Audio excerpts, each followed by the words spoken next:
we live in an era where all of these so-called gurus have all these scandals, and it makes everybody think, oh, maybe that's no longer how things work. No, this is the way things have always worked.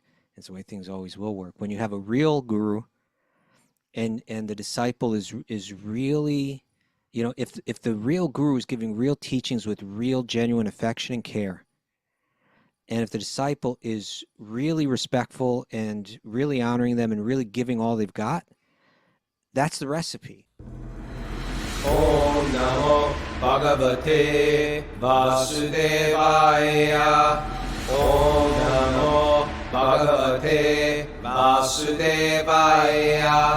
Om Namo Bhagavate Vasudevaya.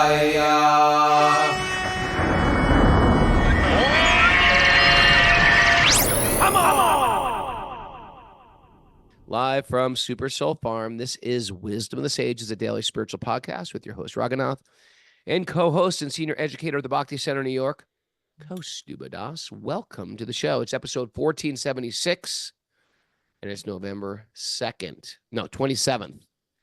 Tomorrow's Thanksgiving. Close. The kids are coming home. The Christmas tree is up. We're all in the holiday spirit. I went out and I've been what do you call? Pruning. Lopping. I'm in pruning and lopping mode of the trees and the orchard and the berries. I saw some information on pruning recently, Raghunath. Oh, did you? Yeah. Now don't just try to blow me off like I don't know anything. It was showing the exact angle at which to cut and the exact length at which to cut. You're up very to date good with all this information. Very good, because it depends on the tree, my friend. It depends on the tree. It depends what you're lopping. Depends what you're pruning. Depends what you're trying to one up me there. Depends on the season. You're trying to one up me. You could have just said yes, I'm familiar. Then I'd say okay, I'm just checking. Okay. Because a little too much this way or that way, and it's like a totally different effect. Yeah. Anyway, it's good to be here. I'm really happy to see all my kids. I'm looking forward to it. Super excited. And yeah. The holiday spirit is setting in over there. There's zero of that over here, Robert. Nada. Yeah. And it's also very festive is the installation of the altar we had yesterday. We installed it. We're setting up the new altars. We're setting up the new throne that I got in Nepal for my Shalagram Shilas. Yeah. It's quite exciting. Mara was just what were we doing, Mara? We were reading, or you were playing? No, we were just something like just same thing as yesterday. We're talking about just cleaning your altar, preparing the altar, preparing the whole place, so we can just almost like preparing your meditation spot, which is a great meditation in itself. And you're preparing your heart this way. Krishna does. Yep. Just like you want to seat him in the temple, so similarly you want him to sit right in your heart, right? In the lotus throne of your heart. That's where Radha and Krishna sit. Yeah. Okay. What's going on here? Mara, you got some announcements for us? Yeah, we have Bhakti Recovery Group meetings in person in Philly at the Bhakti Garden tonight, 7 to 8 p.m. I think that's also an online meeting as well. And join us at the beautiful Govardhan Eco Village for our Light on Wisdom training, January 12th to 24th. You're making Zoom effects. Well, I am. It's weird because you put up different fingers, and sometimes it just gave me a thumbs down for some reason. I was like, what the heck? I was like, I didn't do that. So I had to give it a thumbs up to counteract it. And then I just put a peace sign and balloons came up. See, I don't know why that happens. Why doesn't that happen when I do it? It's magic. Yeah. Anyway, it's also Walk on Wednesday. But before we get to our Walk on Wednesday guest, I have an announcement. It's our Black Friday sale for Punk to Monk. I'm excited. Very excited about this news. Tell me good. more. Well, it's the only time now. This is the limited time till Monday, which is Cyber Monday, where you can get a box of my books where I don't even make any money on it. I just putting that out there. I'm not making a royalty. I'm not making anything. Nothing. Matter of fact, if you buy them, you could sell them at retail and you could make the money. That's right. I just want to get this book out. I think it's going to help the world, especially if you've got a friend that's sort of like sitting on the edge of their spiritual life and they're wondering what you're doing. It is one-stop shopping for your Christmas gifts. Get a case. I sell them at cost. I think it comes out to like with the shipping with the shipping in America, it's like $19 a book, and they're $35. $19 a book. They're $35 retail. Okay. So yeah, it's great. So if you want one, you got to email Mara, wisdomofthesages108@gmail.com. The last time we're accepting doing this is on Monday. Okay. And they'll be out in time for your holiday gifts.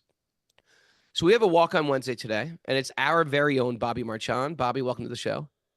Thank you, Prabhus. Walk on Wednesday is when we find somebody from our audience that we think is doing cool things, and she's doing very cool things because she's one of our teachers with Miss Lori Pag and with Miss Cindy Lunsford, aka what's Cindy's new name? I haven't seen her until Sita Sundari. Sita Sundari. Sita Sundari, and at the Govardhan Eco Village. But she's especially wants to talk about the training that's also going on for the Kirtan school and the Mridanga school. So she's one of our teachers for Kirtan. Welcome, Bobby. Thank you. Haribol. Haribol. Thank you. And you've been teaching Kirtan throughout as well. You're great for, especially for beginners. You're a very good teacher. Oh, thank you. You're very patient, and you show very simply how to play that harmonium so people who are sort of new can get right on the horse and start riding away with Kirtan. You want to share a little bit about what January is going to be like? Sure. I mean, it's my favorite month of the year, really. Yeah. I think historically, prior to coming to the GEV, January was like the wah. It's definitely a Calls it month lunch of the bag East letdown. Coast. But I think that spending January in India is the way to supercharge at least 10 months of 2025. Yeah. So the Because 12th. about this time of year, I'm now ready. I'm really ready to go back. Like I need to go back.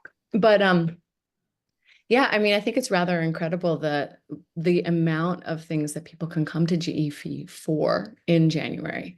You know, the wisdom training, both Kirtan academies, the teacher trainings. Like, there's really something for everybody at every phase of your bhakti path. And I feel like if people have come to one, they can come to another. Like, it's sort of this. It's almost like January is like a back to school month. Yeah. And we sort of hang out there the entire month. It's sort of contained, where it's not like we're traveling around like pilgrimage. We're sitting there. Our meals are at a regulated time. We have a morning program. We have an evening program. And then you just sort of plug into different things. So a lot of people are doing the 200 or the 300. The second half, the 12th to the 24th, we have the wisdom training, which is super wonderful because Stuba teaches and I myself teach. And then, of course, you're going to do 12th to the 24th. You're going to assist Lala, who is our wonderkind, our child prodigy teacher, teaching harmonium and how to lead kirtans. And we're looking forward to that. And also this year, we're offering Mridanga school because a lot of people have requested, how do you play that Indian clay drum? Because harmonium, sometimes a lot of people play, but no one plays the clay drum. So you can sign up for them 1st through the 12th. And it's always not as, everybody wants harmonium, but the clay drum, you'll get a lot of private attention because it's always never really that packed. But we have a nice group. And let me ask you a question. When you teach yoga, do you play harmonium in class? Yes. How has it added to your class as a yoga teacher, just chanting mantras and stuff like that? Because I'm sure there was a time where you didn't chant mantras and sing. Absolutely. There was a time where I didn't. And but when I would take classes that did, it just brings another element in. And I think as yoga teachers, it's really important to make sure that we offer something that engages every sense. And the way that the harmonium really brings in that element of like ether and the element, and the connected element, the element of sound. And even if people claim they don't like it, it changes something for them. Something happens. I agree with you. Something happens. Something really magical happens. And I've worked in yoga studios where, they're a little like, oh, I don't know. And eventually, even if I say to them, let me come in and play the harmonium. Then we don't have to chant. I'm going to play it for cueing breath. And then a few weeks later, okay, now let's, they're going to Om.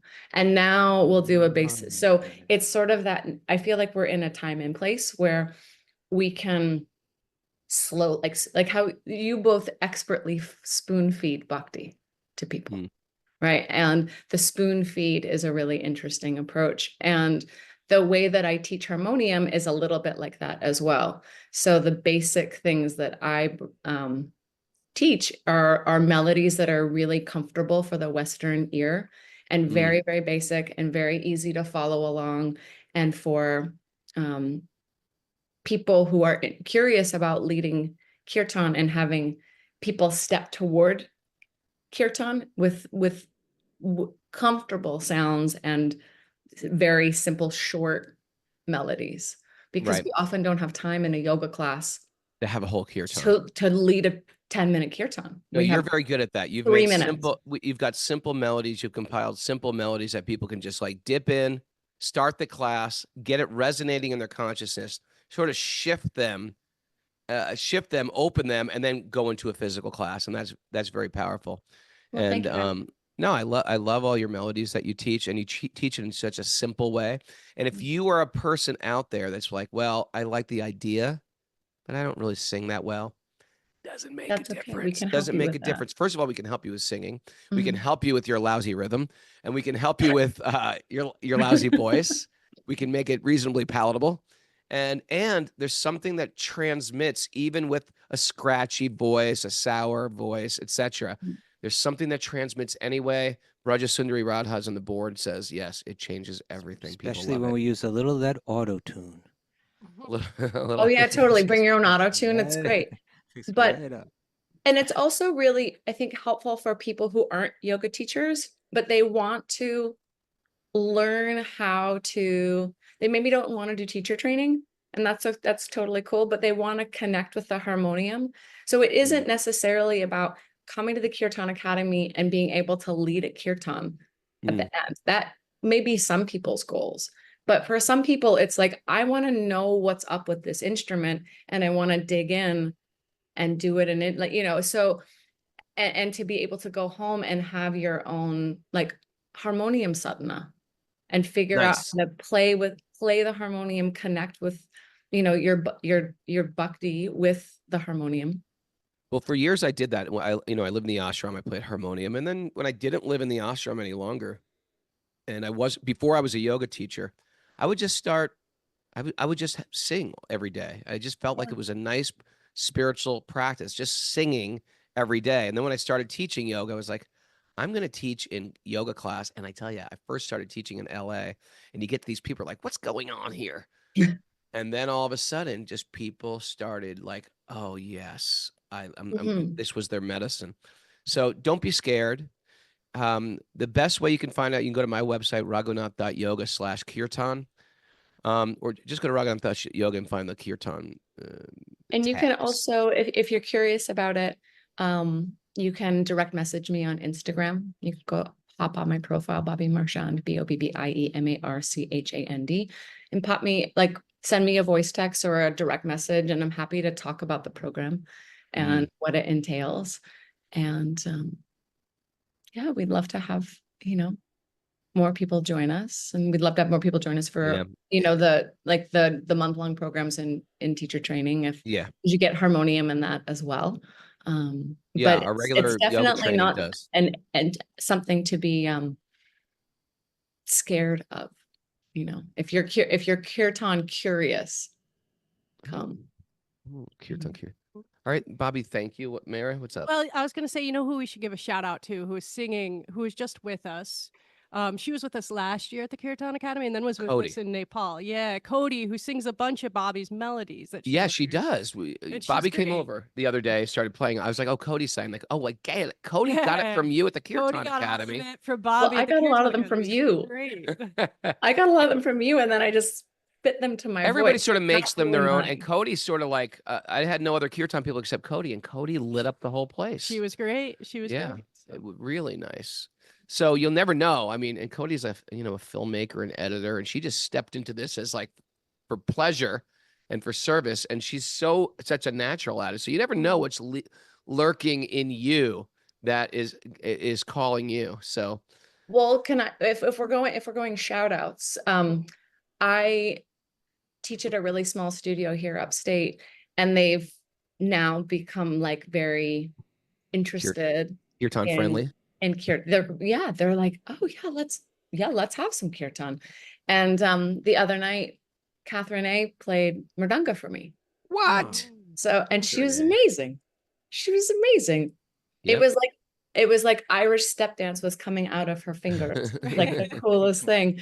So yeah, like that's a shout out to the Mridanga Academy. Like in 2 weeks, you know, you walk away with, you know, this immersive experience, and then you can come out and bring it into the world. So it was like, that's such an amazing service. So thank you, Catherine. Right. Thank you, Bobby. We're looking forward to seeing you for Thanksgiving. She's coming over with your daughter. And yeah, I'm looking forward to Kirtan Academy. And thanks for having me. Looking forward to hanging out that month. My pleasure. Harry Bull. Yeah, you know what, Coach Stuba, this is a big part of our mission, I think, too, is to not just expand this philosophy, but expand and this imbibing the philosophy, applying the philosophy, but imbibing and expanding the culture of bhakti. And a huge part of the culture is cooking. That's why we got this lady here. Hi. I'm sorry. Can I say one more? I'm sorry. He's back. I'm back. With all the, you know, you just said like expanding the culture. It's a part of yoga that, like, why extract it? Why extract it? Why it's just why a physical not bring thing. it back in? Because there's so much talk about appropriation and like, then stop excluding some of the practices. Bring some of these practices back into classes, so that people have it. Done. So people have a context. We've isolated asanas. We've kicked God and spirit and the depth behind it. You know, we call it, you know, we give it our own name, power yoga, you know. And then if you even say, hey, do you mind if I chant in my class? The yoga studio owner's like, no, we don't do any mantras. Well, you're not doing any yoga then. Cut the crap.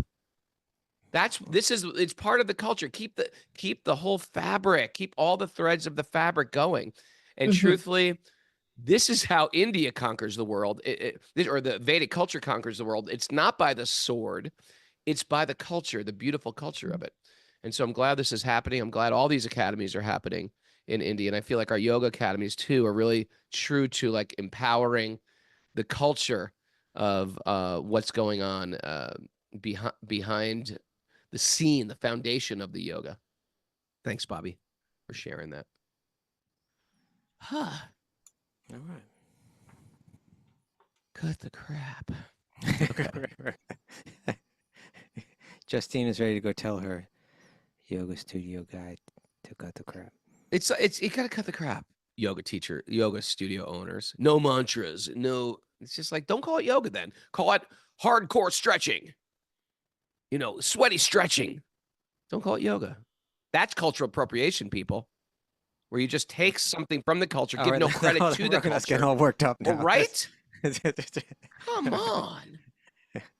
All right. Why don't we chant those mantras right now? We got some mantras to chant. I'm mad now. I'm mad. You cut the crap and chant. There are studios that do this, and they put it almost part of their what do you call it? Subtitle. No mantras. No Dharma talks. Let them be. Let them be. It's okay. No. I'm not going to let them be. I'm going to say something. Take a deep I have the right to say something. This is what I do. This is the field I specialize in. All right. You said it now then. Well, you say things. You critique people who speak crazy you philosophy. That's all. Just a word. That's all. Ryanam namaskrityanam chaiva narottamam devim saraswatim vyasam tatojayam madhurayat. Before we started the Srimad Bhagavatam, which is our very means of conquest, one should offer respectful obeisances to the Supreme Lord Narayan, and to Narayan Rishi, the supremmost human being, to Mother Saraswati, the goddess of learning, to Srila Vyasadeva, the author. Nasta prayeshu bhadreshu nityam bhagavat sevaya bhagavati utamashloke bhaktir bhavati naistaki. By regular attendance in classes in the Bhagavatam and by rendering service to the pure devotees, all that is troublesome in the heart will become eradicated. In loving service to the Supreme Lord, who is praised with transcendental songs, will be established as an irrevocable fact Om Gyanatimarandasya Gyananjana Shalakaya Chaksurunlitam Yena Tasmai Shri Gurave Namaha.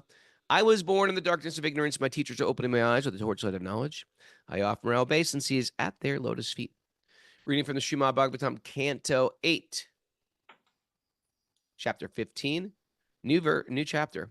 And it's entitled, Bali Maharaj Conquers the Heavenly Planets. What an enticing title. Well, you could say it's a spoiler, but yeah. It is a spoiler, for sure.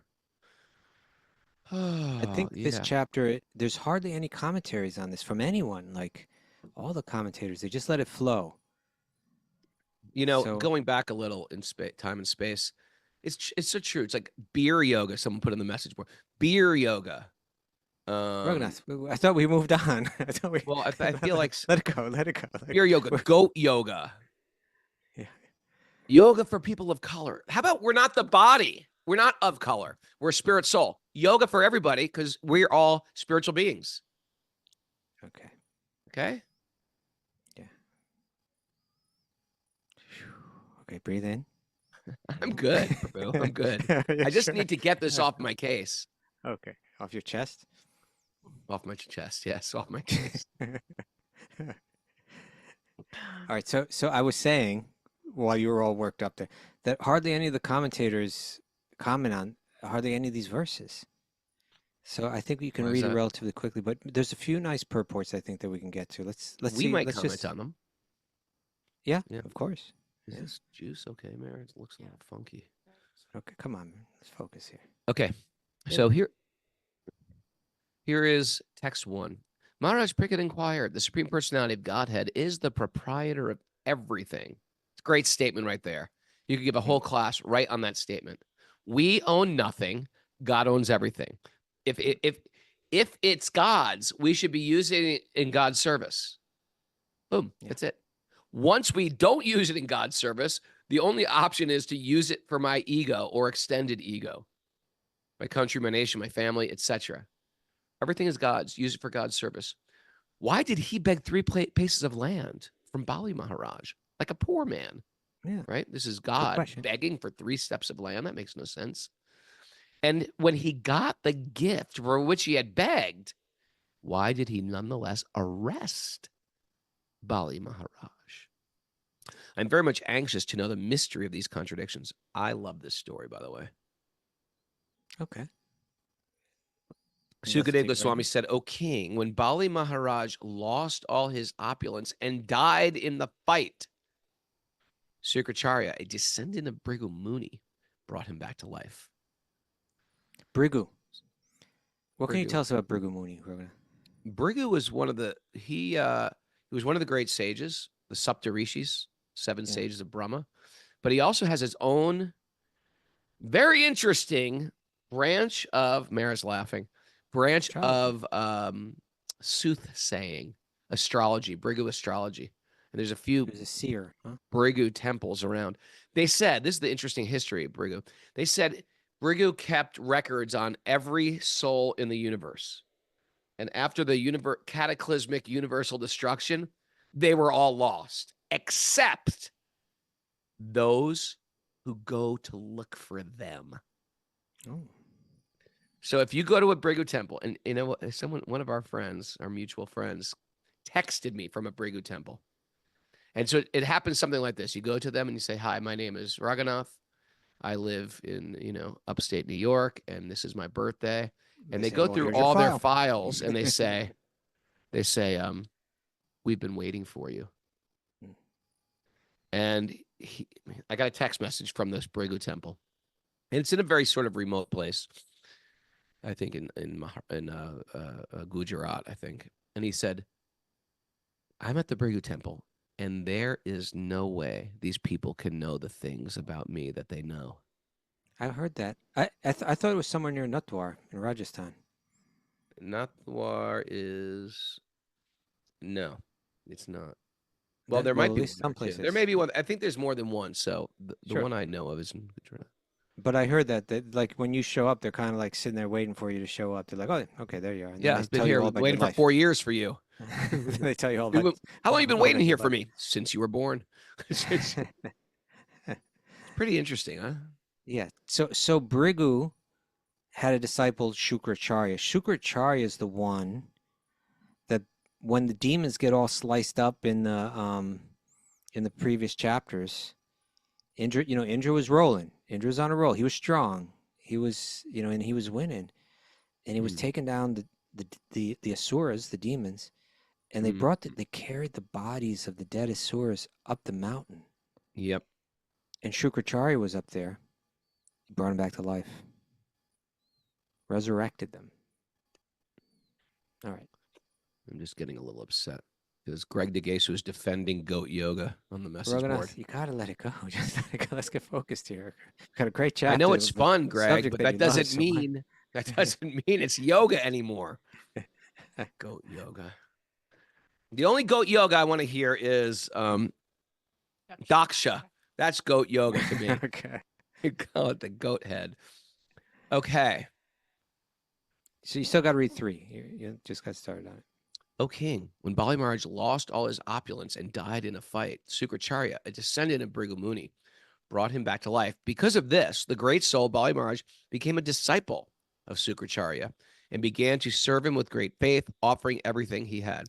So Śukrācārya is the he's the guru of the demons. Very interesting. The demons also have a guru. And you can see that Śukrācārya, that Bali was so grateful to him that he served him, it says, with great faith, offering everything he had.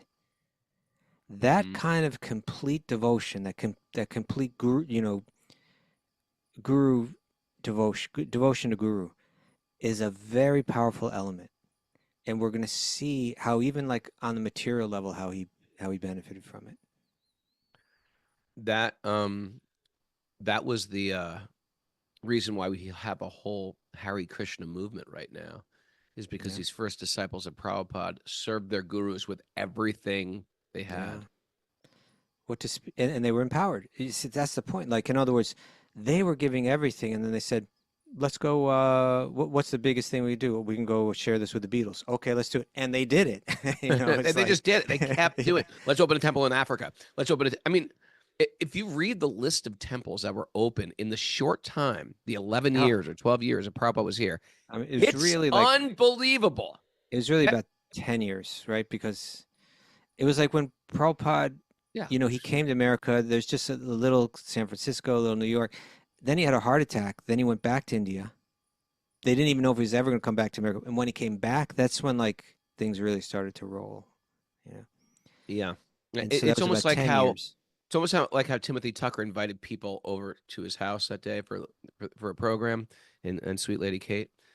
It's like all we're saying is invite some people over to your house. It's a good thing to do. People, imagine if it was back then. I'd be like, Timothy Tucker, Sweet Lady Kate, drop everything, go to Nairobi and open a temple.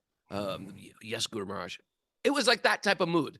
Just Bobby, enough of this with your kid in the Montessori school. You take your kid and you go, you go to Istanbul. You're going to open a temple there, and you're just sending people all over the world who are relatively new to bhakti, and then just them doing it and then just stepping up. Sometimes when we have to step up to something, we just pull magic out of the thin air, and we become good at it. We become educated at it. I'm sure when Timothy Tucker had to give that class the other day on the Bhagavad Gita, he prepared for it. He might have failed or stumbled. He picked himself back up, and the next time he does it, it's going to be better. And that's how we all have to be like this, because we have a debt to pay back. Oh. Huh? Yeah, well, that's the thing. Like, so here Bali Maharaj is like kind of revived by Śukrācārya. I have to pay him back. I owe him everything. I'll give everything.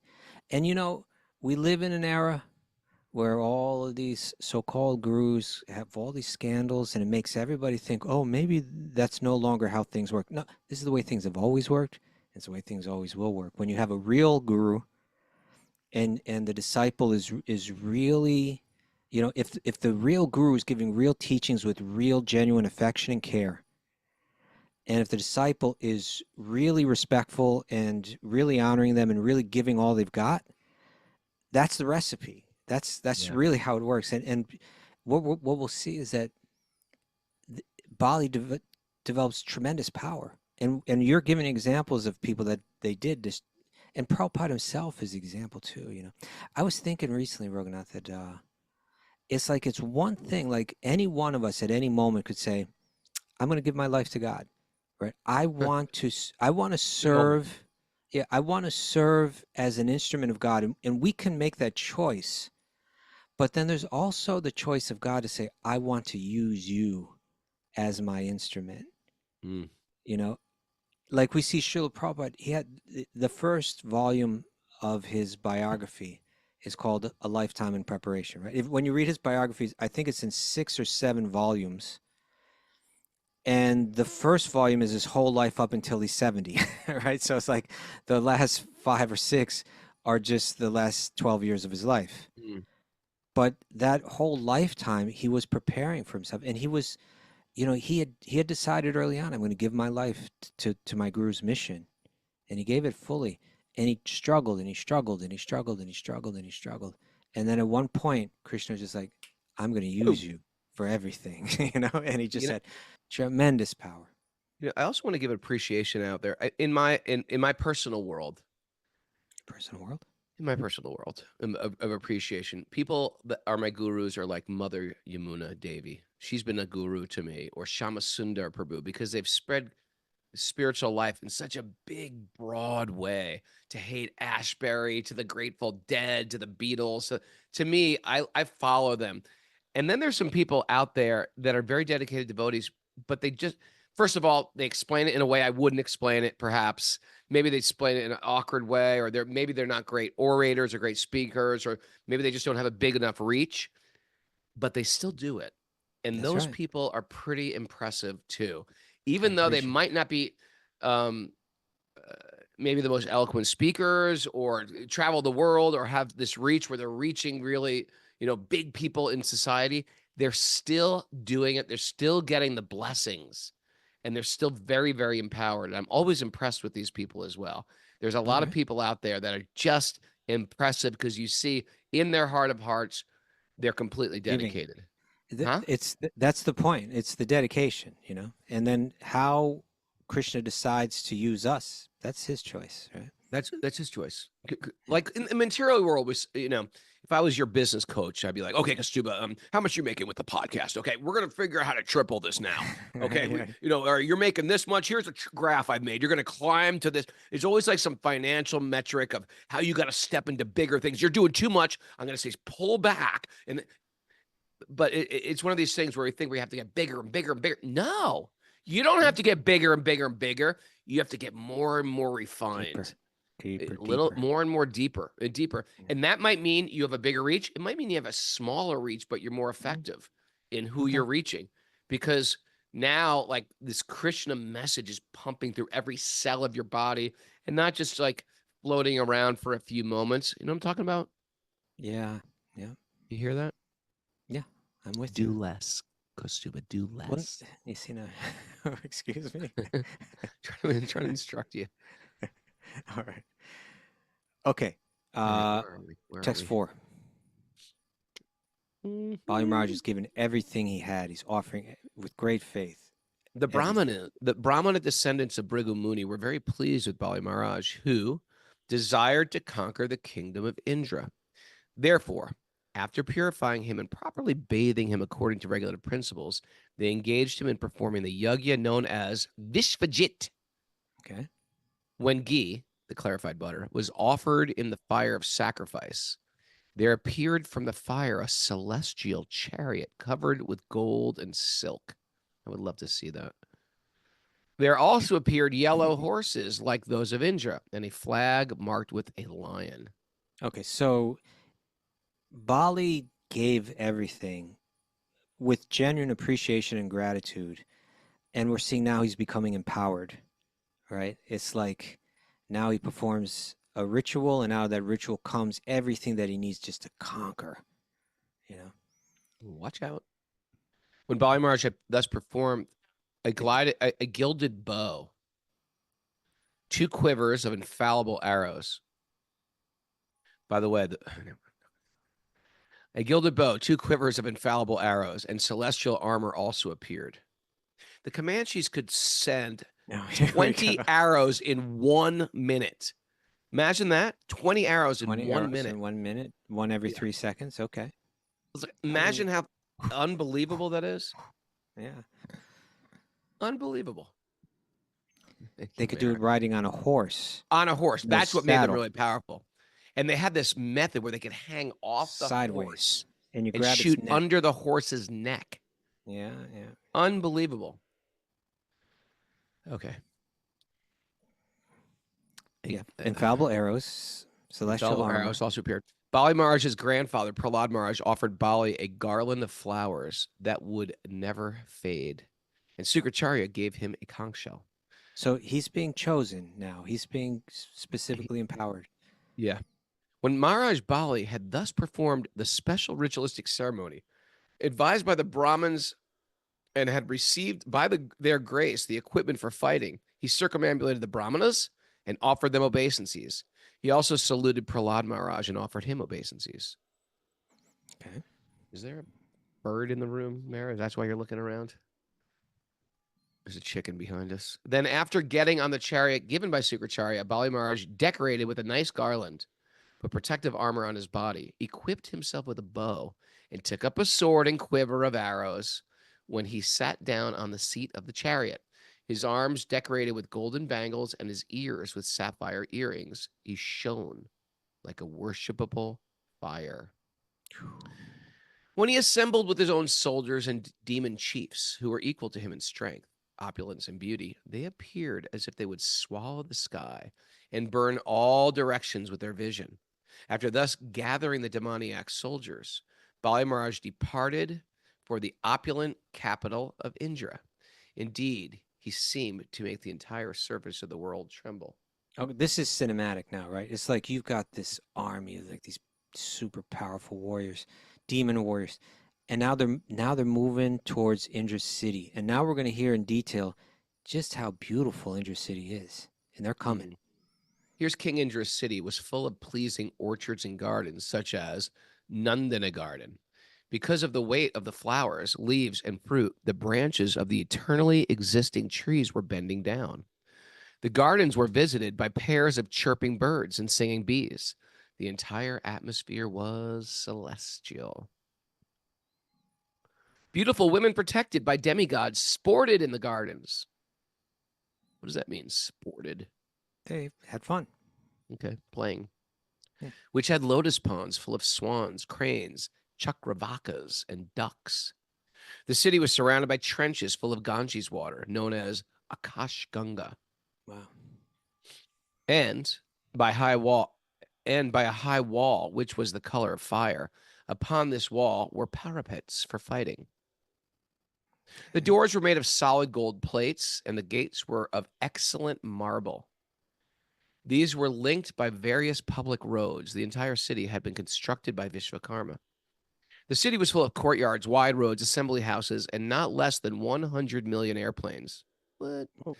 The crossroads were made of pearl, and there were sitting places made of diamond and coral. I find it interesting that the valuable metals and valuable stones were popular on other planets as well. Maybe they may be of another quality, though. You think so? Why? Why do you say that? I just said they may be, just because from what I hear, generally everything's of a higher quality up there. I mean, gold is gold. You think it's a higher is it, quality Raghunath? gold than gold? Is it? Yeah, there's stuff, golds of different carats. Yeah, I know. I'm just saying. So if it's 24 karat gold here, what's more than that? Yeah, I don't know, 25. There is no 25. 24 is the metric for full solid gold. They turn it up to 25 when you get up there. You know, It and might pearl. glow, it may have a- I'm sure they're better pearls and better jewels. Well, that's exactly what I'm talking about. I mean, even the history in India, the biggest diamonds of the world. See? Very interesting. But the interesting thing, you can find those same jewels on other planets. That's interesting. Yeah. And they always had value. Like they didn't just come into having value because they've always had a type of value. Here we are in the Srimad Bhagavatam talking about jewels that had value even back then. And this is from not 5,000 years ago, but this is from millennium. This is from yugas ago. Isn't that interesting? Very interesting, Raghunath. Let's talk about it a little bit I can't more. believe you guys aren't even interested in this. We've shown interest. You're just You're not to your full satisfaction, apparently. I think this anyway. I think we overread these. We read through these things. We take it for I granted. appreciate it. Everlastingly beautiful and youthful women who were dressed with clean garments, their age shaming again, glittered in the city like fires with flames. Shaming. Nobody's judging. They all nobody's possess the quality of Shama. What's the quality of Shama? It talks about the quality of Shama. If you open it up, I don't think we should read it. Okay. It means their bodies are warm when it's cold out, and their bodies are cool when it's warm out. That's nice. And their bodies are lovely in other ways as well. The breezes blowing in the streets of the city bore the fragrance of the flowers falling from the hair of the women of the demigods. This place is just sublime. Apsaras. These are sort of like angels, Apsaras. Apsaras You always pass say on the that. streets. Well, yeah, because I'm talking to people who may not know. That's what we do. But I don't know if they're angels. I mean, I don't know why. Well, what's an angel? It's a I don't know. being, So a what do you heavenly mean? being with wings. But That's I what don't know if they have Apsara is. wings. We've gone through this before. Apsaras so passed upset on the with me. streets, which were covered with white, fragrant smoke. A guru is one of my favorite incenses, I think. Emanating from windows. I wonder if it's of a higher quality up there. Probably. Okay. The city was shaded by canopies decorated with pearls and the domes of the palaces and flags of pearl and gold. The city always resounded with vibrations of peacocks. There you go. Yep, here's the House resounds with sounds of peacocks right now. Our house resounds with house peacocks, pigeons, and bees.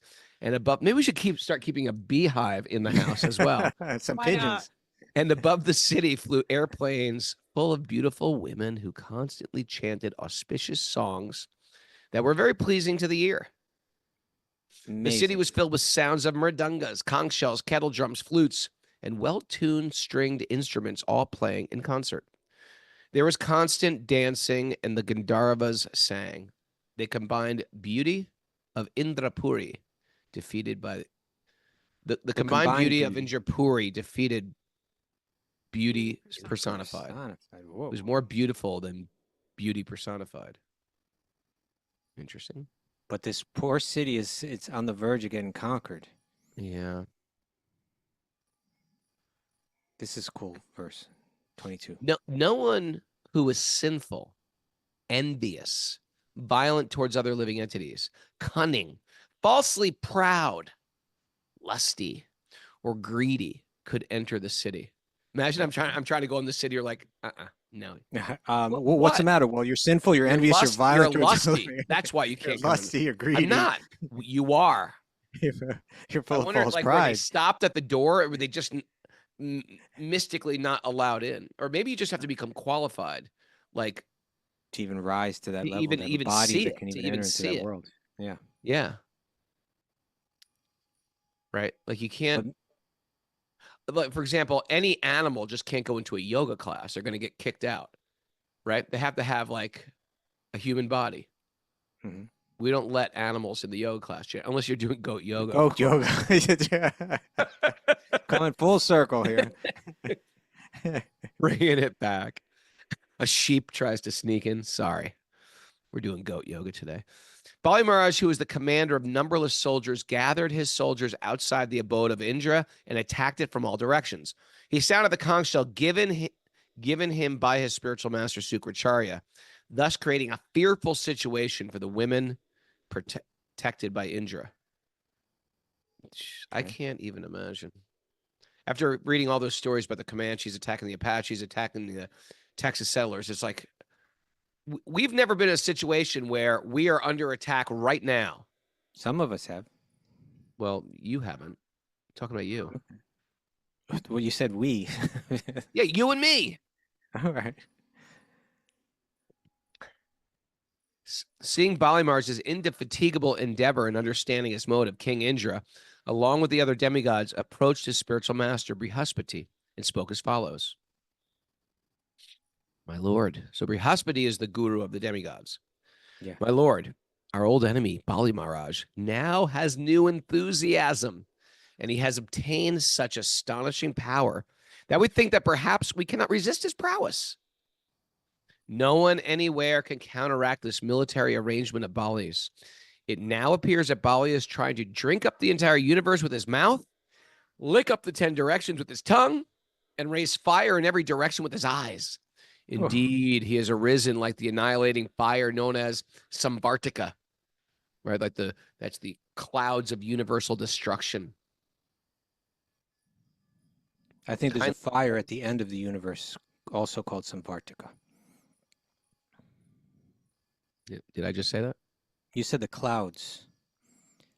No, I think it's sort of the same. Clouds and fire? Yeah, it's a fiery cloud. All right. I'm serious. No, I think Samvartika is just referring to its destructive nature. And no, I think that's what it's called. I think the Samvartika clouds that came down in Govardhan Hill it's mentioned. Fiery? Yeah, it's mentioned like these were the clouds of the universal destruction, and then Indra sent them against Govardhan. But but Lord Shiva dances and there's a fire at that time. Anyway, just throwing that out there. It's like if I say A, you must say B. Why is that? I thought I could say that if I about say B, you. it's got to be like, no, A. Come on. Kindly inform me, what is the cause for Bali Maharaj's strength, endeavor, influence, and victory? How has he become so enthusiastic? Brihaspati, the spiritual master of the demigod, said, "O Indra, I know the cause of your enemies becoming so powerful. The Brahmana descendants of Bhrigu Muni, being pleased by Bali Maharaj, their disciple, endowed him with such extraordinary power." Okay, here we go, right? He's got this power because he's pleased his gurus. Now let's hear the commentary on this one, Robert. Okay. Brihaspati, the spiritual master of the demigods, informed Indra, ordinarily Bali and his forces could not achieve such strength. But it appears that the Brahmin descendants of Bhrigu Muni, being pleased with Bali Maharaj, endowed them with spiritual power. In other words, Brihaspati informed Indra that Bali Maharaj's prowess was not his own, but that of his exalted guru, Śukrācārya. We sing in our daily prayers, Yasya prasadam bhagavat prasado, Yasya prasadam nagati katopi.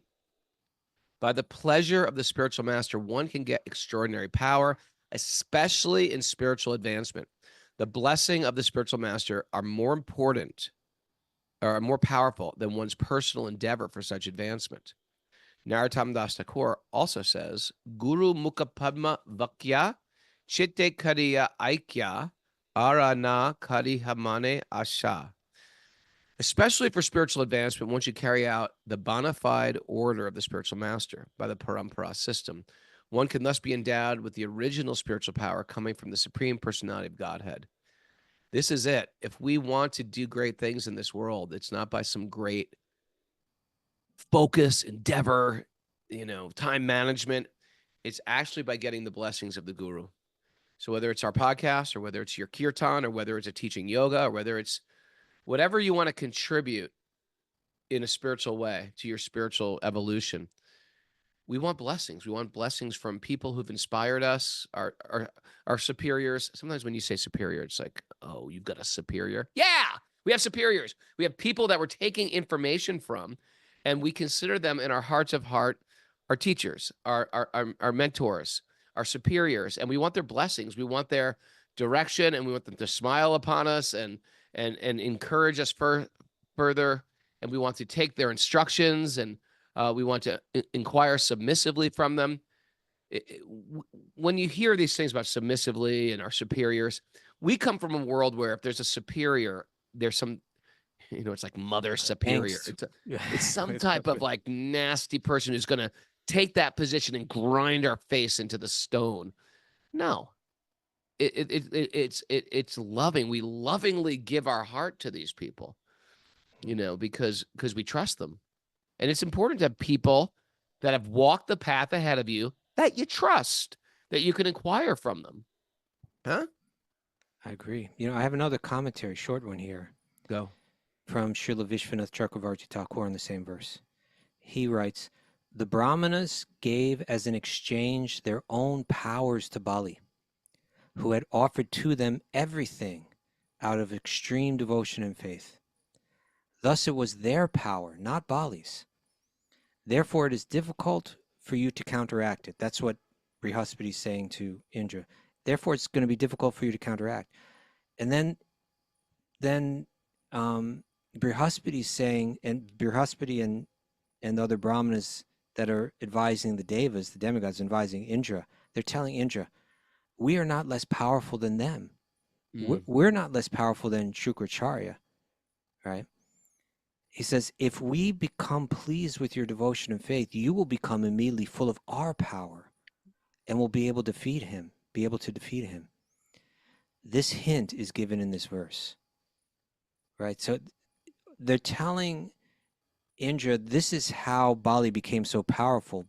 And they're hinting to Indra, we've also got that power. You're just not as devoted as he is.